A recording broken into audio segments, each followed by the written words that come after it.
여러분은 오랜 만남 속에서 머리로는 이제 그만해야 한다는 것을 알면서도 마음이 떠나지 않아 관계를 이어가 본 경험이 있으신가요? 저 역시 첫사랑이 결코 좋은 사람이 아니었지만 정에 이끌려 오래 사귄 끝에 결국 좋지 않은 형태로 끝을 맺은 경험이 있습니다. 인연이라는 것은 정말 마음대로 되지 않는 것 같습니다. 오늘 이야기의 주인공도 그랬습니다. 첫사랑이라는 이름의 악연을 끊어내고 우울감에 빠져 있던 한 영국 여성의 이야기입니다. 기분 전환이 필요하다며 친구들에게 이끌려 억지로 한국에 오게 되었다고 합니다. 그렇게 부산의 바다에서 조용히 쉬고 있던 그녀. 정신을 차렸을 때 한 한국인 남성이 그녀의 가슴을 세게 누르고 있었다고 하는데요. 하지만 그녀는 소리 한 번 지르지 못하고 꼼짝도 할 수 없었다고 합니다. 과연 무슨 일이 있었던 걸까요? 직접 들어보시죠. 안녕하세요. 저는 에밀리입니다. 지극히 평범하고 평범하게 살고 싶었던 저는 첫 연인과 7년 동안 카페를 운영했습니다. 오래 사귄 것이 자랑은 아니지만 하루하루를 소중히 보내는 기분이었습니다. 그날도 평범한 하루였습니다. 카페 문을 닫고 평소보다 일찍 집으로 돌아가는 길이었습니다. 갑작스러운 폭우에 우산도 없이 발걸음을 재촉하던 중 연인인 마이크를 발견했습니다. 7년을 함께한 연인이자 비즈니스 파트너였던 그는 낯선 여자와 너무나도 가까운 거리에서 우산을 쓰고 있었습니다. 내일 아침에는 그녀가 눈치채지 못하게 나와야 해 그의 목소리가 선명하게 들렸습니다. 그 자리에 얼어붙은 채 그들을 바라보고 있는데 마이크가 그 여자의 손을 잡고 키스하는 모습이 눈앞에 펼쳐졌습니다. 7년이라는 시간과 함께 쌓아 올린 로즈마리 카페의 추억이 한순간에 무너져 내리는 것 같았습니다. 비에 젖은 채 집으로 돌아와 모든 것을 정리했습니다. 몇 벌의 옷과 생필품만 챙겨 친구 케이트의 집으로 향했습니다. 에밀리, 정말 괜찮아? 케이트의 걱정스러운 눈빛이 저를 맞았습니다. 괜찮을 리가 없잖아. 7년이 이런 식으로 끝났는데 목이 메어 더 이상 말을 잇지 못했습니다. 다음 날 마이크로부터 쏟아지는 전화와 메시지를 무시하고 카페로 향했습니다. 하지만 도착한 카페 앞은 이미 잠겨 있었습니다. 서둘러 열쇠를 꺼내 문을 열었지만 사무실은 이미 텅 비어 있었습니다. 컴퓨터와 중요 서류가 모두 사라진 것입니다. 은행 계좌를 확인하니 회사 통장은 이미 바닥나 있었습니다. 7년간 함께 일군 카페, 그곳에 쏟아부은 모든 열정과 시간이 한순간에 물거품이 되었습니다.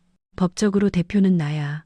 에밀리, 내가 떠나기로 했으니 모든 건 내 차지야. 마이크의 차가운 목소리가 전화기 너머로 들려왔습니다. 변호사와 상담하고 알게 된 현실은 더욱 가혹했습니다. 동업 계약서에는 명백한 허점이 있었고 법적으로 제가 취할 수 있는 조치는 거의 없었습니다. 하룻밤 사이에 연인도 직업도 집도 모든 것을 잃고 32살에 무직이 되었습니다. 우울한 나날이 계속되는 동안 케이트는 계속 제 곁을 지켜주었습니다. 그녀의 집 소파에 신세를 지며 무기력하게 하루하루를 보내던 어느 날, 케이트가 오랜만에 모인 친구들과 함께 제 앞에 나타났습니다. 에밀리, 이렇게 우울해하고만 있으면 안 돼. 넌 여행을 가야 해. 대학 시절부터 친구였던 소피가 말했습니다. 정확히 말하면 우리가 여행을 가는 거지. 케이트가 웃으며 덧붙였습니다. 소피, 케이트, 그리고 헤일리. 대학 시절부터 친구들이었지만 마이크와 사귀기 시작하면서 자연스럽게 소원해졌던 관계였습니다. 그녀들은 이미 여행 계획을 세워둔 듯 했습니다. 우리가 추천하는 곳은 한국이야. 헤일리가 흥분된 목소리로 외쳤습니다. 제가 어째서냐는 의아한 표정을 짓자 세 사람은 일제히 말하기 시작했습니다. K-팝이나 드라마, 한식의 한국 영화, 볼거리도 많고 활기도 넘치잖아. 서울은 쇼핑 천국이라고 하고 스킨케어 제품도 엄청 좋대. 무엇보다 새로운 경험이 필요한 너에게 딱이야. 마이크와는 전혀 다른 세상이라고. 결국 저는 그녀들의 기세에 떠밀려 동의했습니다. 오랜만에 친구들과 함께 가는 여행이라는 사실만으로도 가슴이 조금씩 가벼워지는 것을 느꼈습니다. 짐을 싸면서 정말 이 여행이 제 상처를 치유해 줄 수 있을까 의문이 들었습니다. 인천국제공항에 도착했을 때의 첫인상은 압도적이라는 것이었습니다. 거대하고 현대적인 공항의 모습에 놀랐습니다. 서울로 향하는 공항철도를 타면서 창밖으로 보이는 도시의 모습은 예상보다 훨씬 현대적이고 세련되었습니다. 화려한 네온 사인과 높은 빌딩, 어디서나 보이는 화려한 간판들이 눈길을 사로잡았습니다. 이것 봐, 에밀리. 내가 말했지? 서울은 정말 현대적이고 활기 넘쳐. 케이트가 흥분된 목소리로 말했습니다. 명동의 호텔에 짐을 풀고 첫날은 주변 관광으로 시간을 보냈습니다. 거리는 쇼핑하는 사람들로 붐볐고 길거리 음식 냄새가 코를 자극했습니다. 특히 인상적이었던 것은 어딜 가나 와이파이가 완벽하게 터지는 점이었습니다. 런던에서는 상상도 할 수 없는 속도였습니다. 내일은 절이나 오래된 거리를 보러 갈까? 헤일리가 제안했지만 소피와 케이트는 고개를 저었습니다. 계획이 바뀌었어. 내일은 부산에 가자. 소피가 갑자기 말했습니다. 부산. 갑자기 왜? 놀라서 물었습니다. 서울도 좋지만 지금 너에겐 바다가 필요해. 부산의 해운대 해수욕장이 정말 아름답대. 거기서 일광욕이라도 하면서 마음의 여유를 되찾자. 케이트가 설명했습니다. 내심 아쉬웠지만 친구들의 결정에 따르기로 했습니다. 다음 날 아침 일찍 서울역에서 KTX에 올랐습니다. 열차에 타자마자 놀랐습니다. 한국의 고속철도는 상상 이상으로 깨끗하고 현대적이었습니다. 좌석 간격도 넓고 창밖으로 보이는 풍경도 아름다웠습니다. 이거 정말 빠르네. 런던에서 에든버러 가는 것보다 훨씬 빠른 거 아니야? 소피가 놀란 목소리로 말했습니다. 이 시간 30분 정도 만에 목적지 근처역에 도착했습니다. 서울과는 또 다른 분위기를 느꼈습니다. 택시를 타고 해운대로 향하는 길은 끊임없이 이어지는 오르막과 내리막길이었고 택시 기사님의 운전 스타일 때문에 참얼미를 하고 말았습니다. 창밖으로 보이는 산과 바다가 어우러진 독특한 지형에 놀랐습니다. 그 풍경은 분명 아름다웠지만 참얼미 때문에 제대로 감상하기 어려웠습니다. 택시에서 내려 숙소에 짐을 풀고 밖으로 나오자 마침내 해운대 해수욕장이 눈앞에 펼쳐졌습니다. 햇빛을 받아 반짝이는 푸른 바다와 넓게 이어진 백사장, 그리고 활기 넘치는 사람들의 모습이 시야에 들어왔습니다. 참얼미로 인한 불쾌감은 한순간에 사라졌습니다. 어때? 내 말이 맞지? 케이트가 의기양양하게 물었습니다. 정말 아름답네. 솔직하게 인정할 수밖에 없었습니다. 해변에 자리를 잡고 선크림을 바른 후 네 사람은 백사장에 누워 햇살을 만끽했습니다. 온갖 걱정과 스트레스가 햇빛에 녹아내리는 것 같았습니다. 바다를 바라보며 런던에서의 복잡한 일들을 잠시나마 잊을 수 있었습니다. 저기 봐. 우리를 쳐다보는 남자들이 있어. 헤일리가 킥킥 웃으며 말했습니다.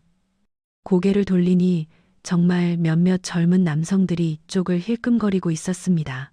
한국인으로 보이는 청년들도 있었고 외국인 관광객 같은 사람들도 있었습니다. 7년간 마이크와의 관계에만 묻혀있던 저에게 다른 남성들의 관심은 낯설면서도 조금은 기분 좋은 경험이었습니다. 에밀리, 너 정말 예뻐. 금발머리에 파란 눈, 밝은 피부. 여기서는 네가 제일 눈에 띄어. 소피가 진심 어린 목소리로 말했습니다. 그 말에 미소가 번졌습니다. 영국에서는 평범한 외모였지만 여기서는 제 금발머리와 파란 눈이 특별하게 보이는 듯 했습니다. 해변에서 보낸 오후 동안 몇몇 한국인 남성과 외국인 남성들이 말을 걸어왔지만 친구들과의 시간을 방해받고 싶지 않아 정중히 거절했습니다. 해가 저물기 시작하자 친구들은 근처 클럽에 가보자고 제안했습니다. 하지만 저는 조용히 혼자만의 시간을 갖고 싶었습니다. 너희 먼저 가. 나는 좀 걷고 싶어. 친구들을 보내고 혼자 해변을 따라 걸었습니다. 동백섬 쪽으로 발걸음을 옮기며 멀리서 빛나는 광안대교의 야경을 바라보았습니다. 다리의 불빛이 바다에 반사되어 마치 별들이 춤추는 것 같았습니다.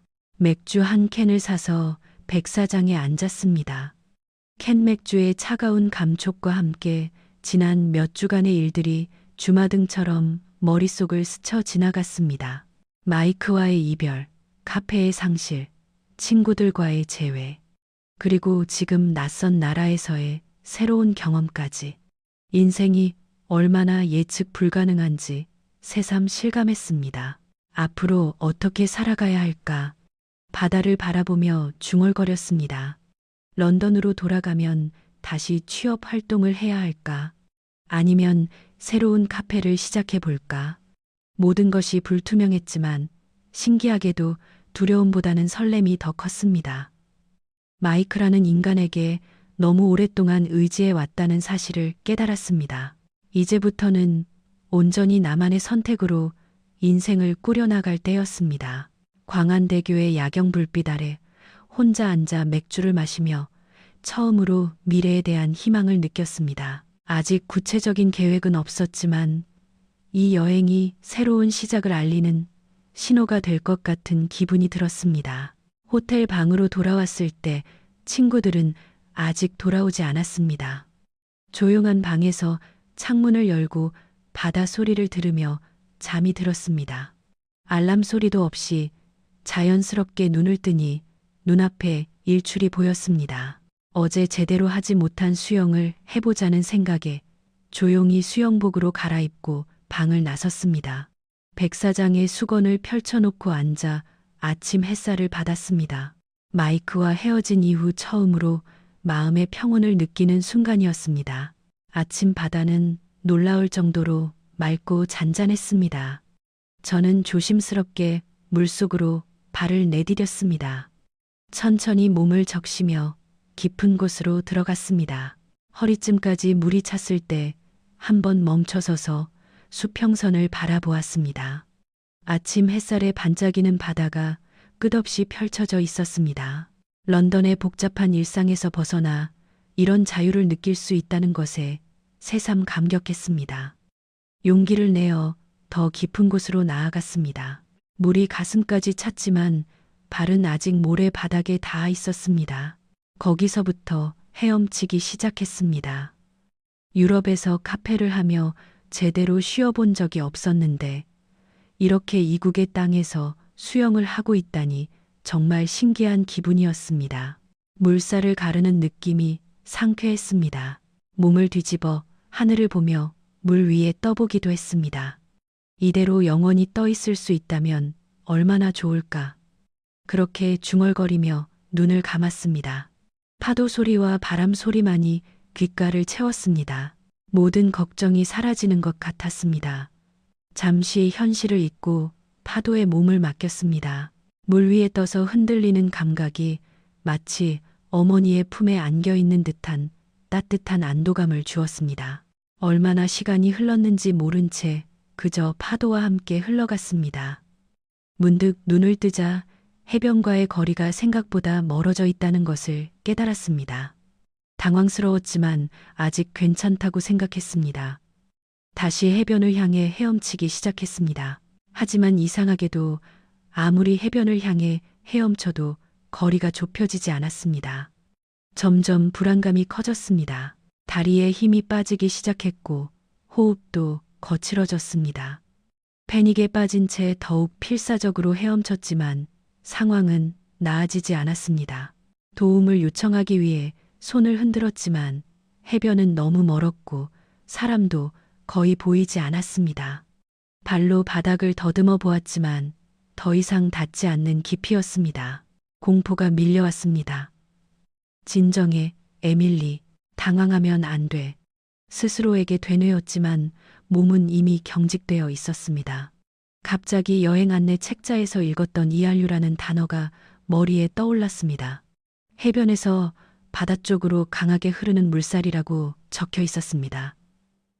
이알류에 갇히면 정면으로 거슬러 헤엄치지 말고 해안선과 평행하게 헤엄쳐야 한다고. 하지만 이미 체력은 바닥나 있었습니다. 점차 의식이 희미해졌습니다. 정신 차려요. 어디선가 외침이 들렸습니다. 먼 곳에서 들려오는 듯 했습니다. 의식이 희미하게 돌아오자 눈앞에 한 한국인 남성이 제 가슴을 세게 누르고 있는 모습이 보였습니다. 순간 공포의 소리를 지르려 했지만 목에서 바닷물이 격하게 터져 나왔습니다. 숨도 제대로 쉴 수 없는 와중에 갈비뼈를 꿰뚫는 듯한 날카로운 통증이 온몸을 덮쳤습니다. 비명을 지르려 했지만 목소리 대신 격렬한 기침만이 터져 나왔습니다. 주위가 흐릿하게 보이는 가운데 그의 두 손이 다시 제 가슴을 향해 내려오는 것이 보였습니다. 심장이 터질 듯한 고통 속에서 겨우 의식을 붙잡았습니다. 괜찮으세요? 정신이 드세요? 남성이 영어로 물었습니다. 대답하려 했지만 목이 아파 목소리가 나오지 않았습니다. 그저 고개를 끄덕일 수밖에 없었습니다. 주위를 둘러보니 많은 사람들이 원을 그리며 서 있었습니다. 모두 놀란 표정이었습니다. 멀리서 목소리가 들려왔습니다. 구급차가 곧 도착합니다. 조금만 참으세요. 남성이 안심시키듯 말했습니다. 몸을 일으키려 했지만 갑자기 가슴에 날카로운 통증이 스쳤습니다. 신음이 저절로 새어나왔습니다. 남성은 당황한 듯 했습니다. 움직이지 마세요. 제가 심폐소생술을 하는 과정에서 조금 세게 눌렀나 봅니다. 그가 미안한 표정으로 말했습니다. 구급차가 도착했고 구급대원들이 신속하게 제게로 달려왔습니다. 산소 마스크가 씌워지고 들것에 실렸습니다. 구급차에 타기 전 그 남성을 다시 한번 보았습니다. 그는 여전히 걱정스러운 표정을 하고 있었습니다. 고맙다고 말하고 싶었지만 역시 목소리가 나오지 않았습니다. 그저 힘없이 손을 들어 인사로 대신했습니다. 남성이 구급대원과 이야기를 나눈 후 구급차 안에서 남성은 제 옆에 앉아 있었습니다. 그제야 그의 모습을 제대로 볼 수 있었습니다. 키는 큰 편이었고 갈색 머리에 부드러운 인상이었습니다. 나이는 30대 중반쯤으로 보였습니다. 민준이라고 합니다. 아침에 조깅하다가 우연히 당신이 물에 빠진 걸 봤어요. 그가 자기소개를 했습니다.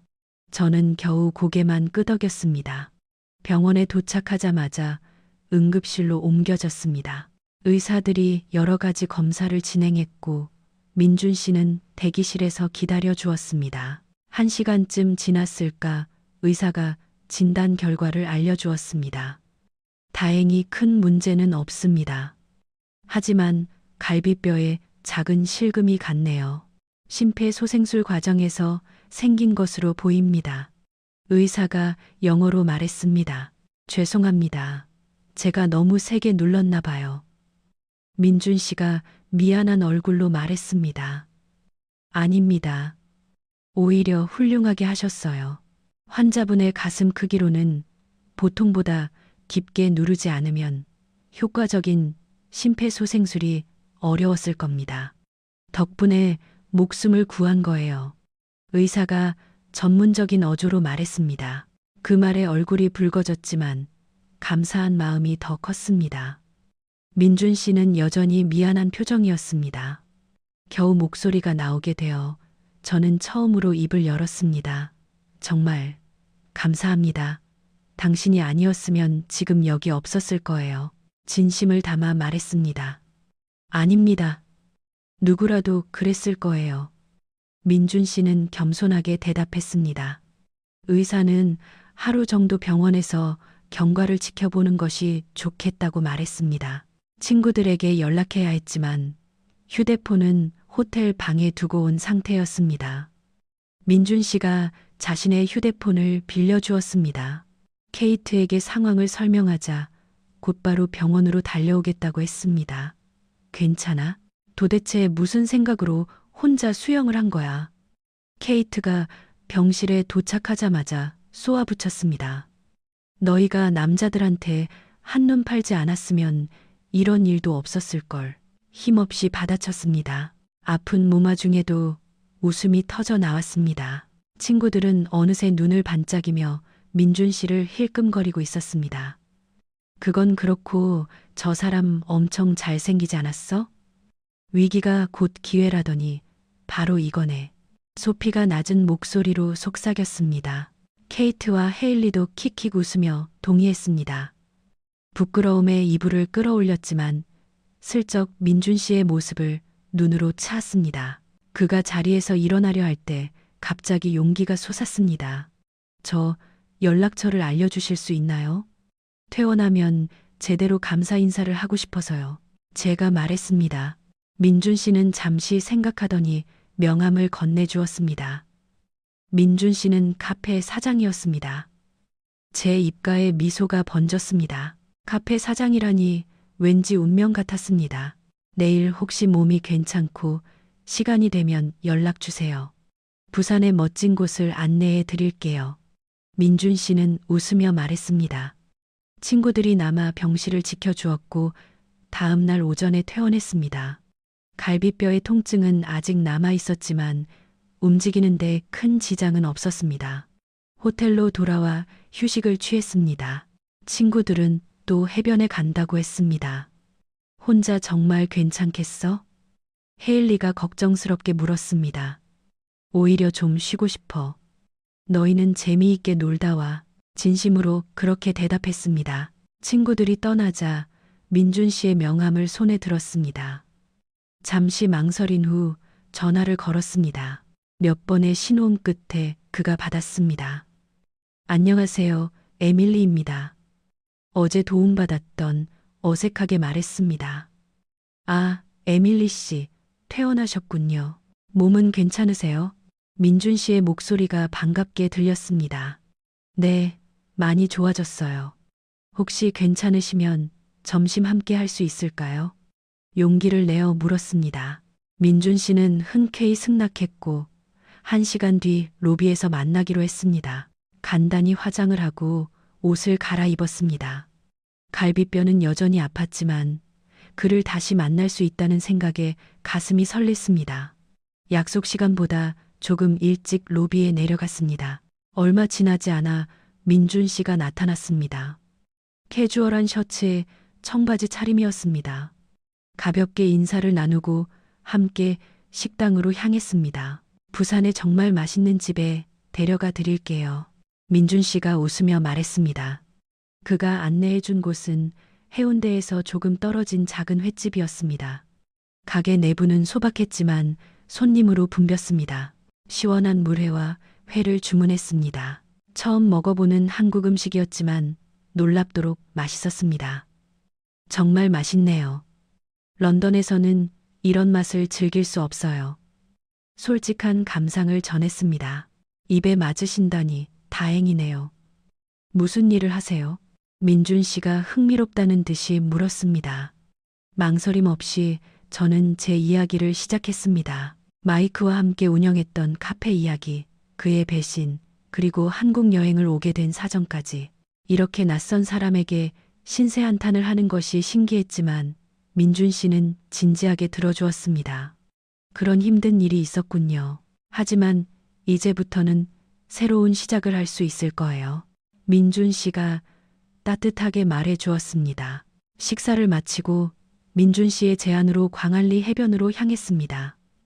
햇살은 여전히 강했지만 바다는 어제와 달리 잔잔해 보였습니다. 해변가의 작은 카페에서 아이스 커피를 마시며 이야기를 이어갔습니다. 민준 씨는 자신의 이야기를 들려주었습니다. 서울의 대기업에 다니다가 번아웃으로 퇴사하고 부산으로 내려와 작은 카페를 열었다는 것이었습니다. 도시 생활에 지쳐 바다가 보이는 곳에서 살고 싶었다는 그의 말에 공감을 느꼈습니다. 오후가 저물 무렵 저는 칵테일이 마시고 싶다고 말했습니다. 약을 먹어야 하고 아직 아프지 않냐는 민준 씨의 걱정을 물리치고 우리는 광안대교 야경이 보이는 공원에 자리를 잡았습니다. 처음 마셔보는 칵테일이었습니다. 처음에는 조금 어색했지만 몇 잔 마시니 꽤 마음에 들었습니다. 술이 들어가니 갈비뼈의 통증도 잊어버렸습니다. 처음 뵈었을 때부터 느꼈어요. 당신은 정말 아름다운 사람입니다. 민준 씨가 갑자기 진지한 표정으로 말했습니다. 놀라서 그를 쳐다보았습니다. 그의 눈빛에는 진심이 담겨 있었습니다. 마이크와 헤어진 이후 처음으로 느끼는 감정이 가슴속에서 솟아올랐습니다. 해가 수평선 너머로 사라지고 광안대교의 야경 불빛이 하나둘씩 켜지기 시작했습니다. 그의 손가락이 제 손 위로 살며시 겹쳐졌습니다. 밤이 깊어감에 따라 술 기운을 빌려 서로에 대한 감정도 깊어갔습니다. 갈비뼈의 통증은 어느새 사라진 듯했고 그의 품에 안기는 것이 아주 자연스러운 일처럼 느껴졌습니다. 민준 씨의 아파트 문을 열자마자 우리의 입술은 포개졌습니다. 그날 밤 전혀 모르는 사람과 뜨거운 밤을 보내게 될 줄은 상상도 못했습니다. 하지만 그 순간만큼은 모든 것이 운명처럼 느껴졌습니다. 다음 날 아침 갈비뼈 통증이 더 심해져 민준 씨와 함께 다시 병원을 찾았습니다.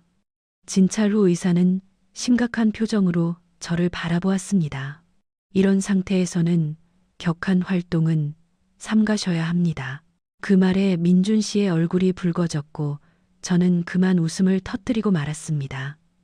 의사도 상황을 짐작하고 미소를 지었습니다. 다행히 큰 문제는 없었습니다. 일주일이 어떻게 지나갔는지 모를 정도로 시간은 빠르게 흘렀습니다. 마이크와의 7년간의 교제에서는 느낄 수 없었던 감정이 민준 씨와 함께 보낸 짧은 시간 동안 본물처럼 터져 나왔습니다. 그는 제 이야기를 진심으로 경청했고 사소한 것 하나하나에 신경을 써주었습니다. 무엇보다 그의 눈빛에서 진심을 느낄 수 있었습니다. 마지막 날 밤, 광안대교 야경이 보이는 그의 아파트 테라스에서 우리는 이별을 아쉬워하고 있었습니다. 런던으로 돌아가야 한다니 정말 아쉽네요. 민준 씨가 제 손을 꼭 잡으며 말했습니다. 현실은 냉혹했습니다. 우리는 각자 다른 나라에 살고 있었고 저에게는 영국에서 해결해야 할 문제들이 남아 있었습니다. 마이크와의 문제, 새로운 직장 구하기, 그리고 무엇보다 앞으로의 인생을 계획해야 했습니다. 하지만 민준 씨와 헤어지는 것은 생각보다 훨씬 힘든 일이었습니다. 짧은 시간이었지만 그는 저에게 특별한 사람이 되어 있었습니다. 앞으로도 연락은 할 수 있잖아요. 그리고 혹시 몰라요. 한국에서 일할 기회를 찾을 수 있을지도. 제가 조심스럽게 말했습니다. 민준 씨의 얼굴에 미소가 번졌습니다. 정말요? 한국에서 살고 싶어요? 사실 그 말은 충동적으로 나온 것이었습니다. 하지만 말을 뱉는 순간 그것이 진심이라는 것을 깨달았습니다. 런던에 남는 것보다 새로운 시작을 할 수 있는 한국이 더 매력적으로 느껴졌습니다. 무엇보다 민준 씨가 있었습니다. 영국으로 돌아가지만 그것이 끝이 아니라 또 다른 시작일지도 모른다는 생각이 들었습니다. 런던의 집에 도착하자 익숙한 풍경이 저를 맞았습니다. 하지만 이제 그곳은 예전과 같은 집이라고 느껴지지 않았습니다. 마치 잠시 머무는 장소 같았습니다. 귀국 후 일주일은 시차 적응과 정리해야 할 일들을 처리하느라 정신없이 보냈습니다. 케이트의 집 소파에서 지내며 새로운 집을 알아보기 시작했습니다. 동시에 영국에서의 경력을 살릴 수 있는 한국에서의 취업 기회도 찾아보았습니다. 영어, 교사, 번역, 서비스업 등 가능성은 많았지만 비자 문제가 가장 큰 장벽이었습니다. 그래도 포기하지 않고 민준 씨와 매일 영상 통화를 하며 가능성을 모색했습니다. 영어 강사 자격증을 따보는 건 어때요? 부산에는 외국인 강사를 구하는 학원이 많이 있어요. 민준 씨가 제안했습니다. 그의 제안에 따라 자격증 취득 과정에 등록했습니다. 낮에는 자격증 공부를 하고 밤에는 민준 씨와 통화하는 생활이 이어졌습니다. 마음은 이미 한국에 가 있는 것 같았습니다. 귀국 후 3주째 되던 날 예기치 않은 방문객이 나타났습니다. 케이트 집에 초인종이 울렸고 문을 열자 마이크가 서 있었습니다. 7년 동안 매일 보던 얼굴이었지만 이제는 낯선 사람처럼 느껴졌습니다. 그의 눈은 피곤해 보였고 평소보다 훨씬 초췌해 보였습니다. 에밀리, 잠깐 얘기 좀 할 수 있을까? 그가 조심스럽게 물었습니다. 케이트는 저에게 눈짓을 하고 자기 방으로 들어갔습니다. 마이크를 거실로 안내했지만 마음은 불안으로 가득 찼습니다. 그가 무슨 이야기를 하러 왔는지 짐작이 갔습니다. 카페가 이제 안 돼. 네가 떠나고 나서 매출이 반토막 났어. 그가 한숨을 쉬며 말했습니다. 마이크는 처음으로 진심 어린 사과를 했습니다. 바람을 피운 것, 제 몫을 빼앗은 것, 모든 것에 대해 미안했다고. 하지만 그의 진짜 목적은 분명했습니다. 그는 제가 다시 카페로 돌아오기를 바라고 있었습니다. 우리 다시 시작할 수 있잖아, 에밀리. 7년이야. 7년을 이대로 버릴 수는 없잖아. 그의 목소리에는 간절함이 묻어나왔습니다. 잠시 침묵이 흘렀습니다. 한 달 전이었다면 어땠을까요? 아마 마음이 흔들렸을지도 모릅니다. 하지만 지금의 저는 달랐습니다. 부산에서의 경험, 그리고 민준 씨와의 만남이 저를 바꾸었습니다. 미안해, 마이크. 돌아갈 수 없어. 단호하게 말했습니다. 그의 얼굴이 굳어졌습니다. 제발, 비즈니스 파트너로서라도 내 이름으로 계약된 게 너무 많아. 네가 없으면 정말 힘들어. 다시 고개를 저었습니다. 그것도 안 돼. 나는 내 인생을 새로 시작하고 싶어. 마이크의 표정이 순간적으로 변했습니다. 애원하던 눈빛은 사라지고 분노가 그 자리를 지배했습니다. 다른 남자 생겼구나. 그렇지? 누구야? 저의 침묵이 그의 의심을 확신으로 바꾸었습니다. 그는 갑자기 일어나 거실을 왔다 갔다 하기 시작했습니다. 그의 행동이 점점 위협적으로 느껴졌습니다. 마이크가 화내는 모습은 전에도 본 적이 있었지만 이렇게까지 격분한 것은 처음이었습니다. 내가 널 얼마나 사랑했는데 이렇게 쉽게 다른 남자한테 가다니. 그의 목소리가 점점 커져갔습니다. 케이트가 방에서 나와 상황을 살폈습니다. 마이크를 진정시키려 했지만 그는 더욱 흥분했습니다. 마침내 그가 화분을 바닥에 내동댕이 치는 순간 케이트가 경찰을 부르겠다고 협박했습니다. 마이크는 마지못해 떠났지만 마지막 말이 불안을 남겼습니다. 이대로 안 끝내, 에밀리. 그날 밤 민준 씨와의 통화에서 마이크가 찾아왔던 것에 대해 이야기했습니다. 민준 씨는 걱정스러운 목소리로 제가 안전한지 물었습니다. 그의 따뜻한 걱정이 마음을 편안하게 해주었습니다. 하지만 마이크의 협박은 현실이 되었습니다. 다음 날부터 그는 끊임없이 전화와 메시지를 보내기 시작했습니다. 처음에는 무시했지만 점차 그 내용은 협박적으로 변해갔습니다. 네 새 애인이 어디 사는지 알아내고 말겠어. 내가 내게 돌아올 때까지 포기 안 해. 결국 그의 번호를 차단했지만 그는 다른 번호를 사용해 계속 연락해 왔습니다. 상황이 심각해져 경찰에 신고했습니다. 스토킹 행위로 접수했지만 경찰은 그가 실제로 위해를 가하지 않는 한 적극적인 조치를 취하기 어렵다고 말했습니다. 불안감이 커져 결국 휴대폰 전원을 꺼버렸습니다. 며칠간 민준 씨와 연락이 끊겼습니다. 이메일로 상황을 설명하려 했지만 그동안 민준 씨는 걱정하고 있을 것이 분명했습니다. 새로운 휴대폰 번호를 준비해 그에게 연락하려던 찰나 뜻밖의 일이 벌어졌습니다. 그날 밤은 친구와의 약속으로 집을 비우고 있었습니다. 혼자 텔레비전을 보고 있는데 갑자기 현관문을 노크하는 소리가 들렸습니다. 시계를 보니 밤 10시가 넘은 시간이었습니다. 불안한 마음으로 도어 스코프를 통해 밖을 내다보았습니다. 놀랍게도 그곳에는 민준 씨가 서 있었습니다. 믿을 수 없는 기분으로 문을 열었습니다. 민준 씨, 어떻게 여기에? 그는 피곤한 얼굴을 하고 있었지만 미소를 지었습니다. 연락이 안 돼서 걱정돼서요. 그래서 직접 만나러 왔어요. 그가 어떻게 제 주소를 알았는지 묻자 병원에서 보호자용 서류를 작성할 때 사진을 찍어두었다고 말했습니다. 한국에서는 여성에게 함부로 접근하면 성추행으로 고소당할 수 있기 때문에 조심스럽지만 만일의 상황에 대비해 서류를 찍어두었다고. 솔직히 말하면 차인 걸지도 모른다고 생각했지만 그렇더라도 직접 듣고 싶었다고 했습니다. 그의 솔직한 말에 가슴이 뭉클해졌습니다. 민준 씨를 안으로 맞아 차를 대접했습니다. 그동안 있었던 일, 마이크의 협박적인 행동, 그리고 경찰에 신고한 것까지 모두 이야기했습니다. 민준 씨는 진지하게 들어주었습니다. 대화를 나누는 동안 그가 얼마나 제 걱정을 했는지 전해져 왔습니다. 그런데 갑자기 현관문이 요란하게 두드려졌습니다.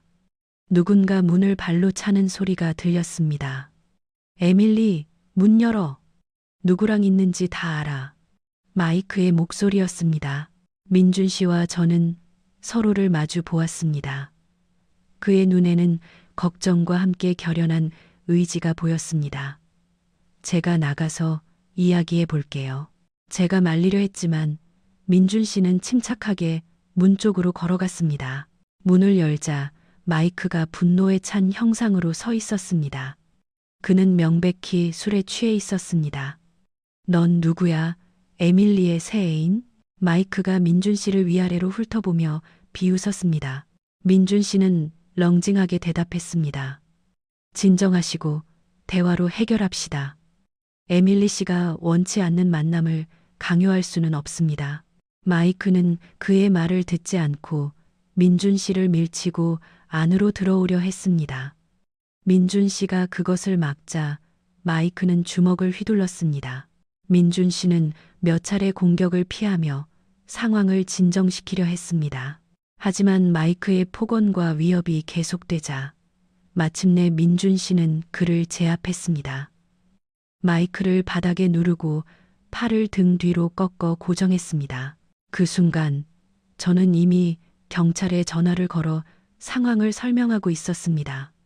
마이크는 제압된 상태에서도 협박의 말을 내뱉었습니다. 너희는 끝났어. 폭행으로 고소할 거야. 하지만 경찰이 도착했을 때는 이미 전화로 상황을 실시간으로 전달하고 있었기 때문에 그들은 마이크의 주장을 믿지 않았습니다. 게다가 케이트가 귀가하면서 마이크의 이전 협박적인 행동에 대해 증언해 주었습니다. 결국 마이크는 주거 침입과 협박 혐의로 체포되었습니다. 경찰이 마이크를 데려간 후 민준 씨는 제게로 와 안아주었습니다. 그의 품 안에서 그동안 쌓였던 긴장과 불안이 눈물이 되어 터져 나왔습니다. 이제야 비로소 진정한 의미의 해방감을 느꼈습니다. 마이크라는 과거의 그림자에서 완전히 벗어난 것 같았습니다. 이제 괜찮아요. 다 끝났어요. 민준 씨의 따뜻한 목소리가 귓가에 울렸습니다. 그날 밤 우리는 많은 이야기를 나누었습니다. 미래에 대한 이야기, 우리의 가능성에 대한 이야기였습니다. 민준 씨는 저에게 놀라운 제안을 했습니다. 제 카페에서 일해보지 않을래요? 원래 커피 좋아했잖아요. 그의 제안은 현실적이면서도 매력적이었습니다. 영국에서의 생활을 정리하고 한국에서 새로운 시작을 하는 것은 두렵기도 했지만 그와 함께라면 가능할 것 같았습니다. 마이크와의 관계에서 잃어버렸던 자신감과 용기가 민준 씨를 통해 다시 돌아오는 것을 느꼈습니다. 한국 생활이 쉽지는 않을 거예요. 문화 차이도 있을 거고. 하지만 제가 항상 옆에서 도울게요. 민준 씨의 말에 미소가 번졌습니다. 그날 밤 케이트의 집 소파에 나란히 앉아 우리의 미래를 그리며 새로운 인생이 시작되고 있음을 느꼈습니다. 마이크 사건 이후 영국에서의 생활을 정리하는데 한 달이 걸렸습니다. 제가 진행하던 카페 계약을 모두 해지하고 소지품을 정리하고 필요한 서류를 준비하는 과정은 생각보다 복잡했습니다. 민준 씨는 그동안 한국으로 돌아가 취업 비자 발급을 위한 모든 준비를 마쳐주었습니다. 케이트와 소피, 헤일리는 제 결정에 놀라면서도 진심으로 축복해 주었습니다. 한국에 도착한 날, 민준 씨는 공항에서 꽃다발을 들고 기다리고 있었습니다. 그를 본 순간 모든 결정이 옳았다는 확신이 들었습니다. 민준 씨의 아파트는 광안대교가 보이는 작은 원룸이었습니다. 좁았지만 창문으로 보이는 바다 풍경은 런던의 어떤 고급 아파트보다 아름다웠습니다. 첫 한 달은 환경에 적응하느라 정신없이 지나갔습니다. 민준 씨의 카페는 해운대와 광안리 중간쯤에 위치한 아담한 공간이었습니다. 저는 커피를 내리고 외국인 손님 응대를 담당했습니다. 영국식 애프터눈 티 세트를 메뉴에 추가하자 외국인 관광객들의 발길이 늘었습니다. 한국어를 배우는 것이 가장 힘들었습니다. 하지만 민준 씨와 카페 직원들의 도움으로 기본적인 대화는 할 수 있게 되었습니다. 처음으로 외운 문장은 죄송하지만 영어로 말씀해 주시겠어요? 였습니다. 이 한 문장으로 많은 어려운 상황을 헤쳐나갈 수 있었습니다. 부산에서 1년을 보내는 동안 민준 씨와의 관계는 더욱 깊어졌습니다. 우리는 서로의 문화적 차이를 이해하려 노력했습니다. 저는 영국의 개인주의적인 성향을 조금씩 내려놓았고, 민준 씨는 한국의 빨리빨리 문화와 집단주의적인 사고방식을 설명해 주었습니다. 때로는 오해도 있었지만 그때마다 대화로 해결해 나갔습니다. 비자 만료가 3개월 앞으로 다가왔을 무렵 민준 씨가 해운대 해변에서 특별한 저녁 식사에 저를 초대했습니다. 촛불이 켜진 테이블, 와인 한 병, 그리고 긴장한 듯한 민준 씨의 표정이 무언가 특별한 일이 일어날 것을 예감하게 했습니다. 식사를 마치고 디저트를 기다리는 동안 민준 씨가 주머니에서 작은 상자를 꺼냈습니다. 한국에는 취집이라는 말이 있어요. 직업을 구한다는 취직과 비슷한데 결혼을 통해 안정을 찾는다는 의미예요. 에밀리, 제 아내로 취집할래요? 그의 독특한 프러포즈에 웃음이 터졌지만 동시에 눈물도 나왔습니다. 상자 안에는 심플한 다이아몬드 반지가 있었습니다. 망설임 없이 내라고 대답했습니다. 이제 한국은 단순히 머무는 곳이 아니라 저의 진짜 집이 되는 것입니다. 결혼 준비 과정에서 가장 걱정되었던 것은 민준 씨의 부모님을 뵙는 것이었습니다. 민준 씨는 부모님이 보수적이시지만 이해심이 많은 분들이라고 말했습니다. 첫 만남에서 저는 한국어로 인사를 준비했고 영국에서 가져온 선물도 정성껏 포장했습니다. 하지만 예상과는 달리 시부모님은 오히려 서먹하고 조심스러운 태도였습니다. 외국인 며느리를 맞을 준비가 아직 안 되신 것 같아. 돌아오는 길에 민준 씨가 미안해하며 말했습니다. 하지만 시간이 지나면서 관계는 조금씩 좋아졌습니다. 특히 시어머니께서 제가 만든 영국식 스콘을 맛보신 후로는 요리를 가르쳐 달라고 하시기도 했습니다. 시아버지는 여전히 말씀이 적으셨지만 가끔 영국의 축구에 대해 물어보시며 대화의 물꼬를 터주셨습니다.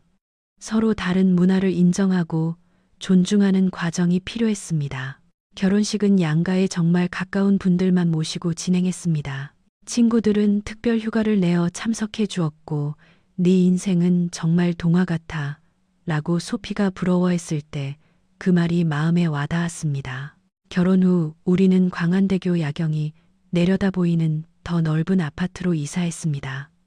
새집 창문에서 바라보는 야경은 지금도 제 마음을 설레게 합니다. 낯설었던 한국 생활도 이제는 완전히 익숙해졌고 카페는 점점 더 많은 단골 손님으로 붐비게 되었습니다. 결혼 1년 후 우리 사이에 작은 생명이 찾아왔습니다. 임신 소식에 민준 씨는 눈물을 글썽이며 기뻐했습니다. 외국인으로서 한국에서 출산을 준비하는 과정은 새로운 도전이었습니다. 하지만 민준 씨와 병원 의료진의 도움으로 무사히 건강한 딸을 낳았습니다. 저의 한국 생활은 더욱 완전해졌습니다. 가끔 영국이 그리워질 때는 친구들과 영상 통화를 하거나 직접 만든 스콘을 먹으며 향수병을 달랬습니다. 하지만 해운대 해변을 걷거나 민준 씨와 함께 딸을 안고 노을을 바라볼 때 이곳이 바로 제가 있어야 할 곳이라는 것을 느낍니다. 한국 생활 3년 차, 저는 이제 기본적인 한국어 회화가 가능해졌고 된장찌개도 맛있게 끓일 수 있게 되었습니다. 시부모님과의 관계도 더욱 자연스러워져 한 달에 한 번은 함께 식사를 합니다. 딸이 할아버지, 할머니와 놀 때면 언어나 문화의 장벽은 완전히 사라지는 것 같았습니다. 때때로 해운대 해변을 혼자 걸으며 그날의 사고를 떠올리곤 합니다. 위기의 순간이 제 인생을 완전히 바꾸어 놓았다는 사실이 신기하기만 합니다. 만약 그날 일찍 일어나지 않았다면, 수영을 하지 않았다면, 혹은 민준 씨가 그곳에 없었다면 지금의 제 인생은 존재하지 않았을 것입니다. 이제는 낭만적으로 술을 마실 수 없게 된 광안리 공원을 가끔 지나치며 민준 씨와의 첫날을 떠올리기도 합니다. 한국에서 살다 보면 한국어는 여전히 어려울 때가 많고 영국의 가족들이 그리울 때도 있습니다. 하지만 민준 씨의 따뜻한 미소와 우리 공주님의 웃음소리, 그리고 아침마다 창문으로 쏟아지는 부산의 햇살이 모든 어려움을 이겨내게 해줍니다. 매일 아무 일 없이 평온하게 지나가는 것이 얼마나 행복한 일인지를 느끼고 있습니다. 오늘도 무사히 하루가 지나가기를.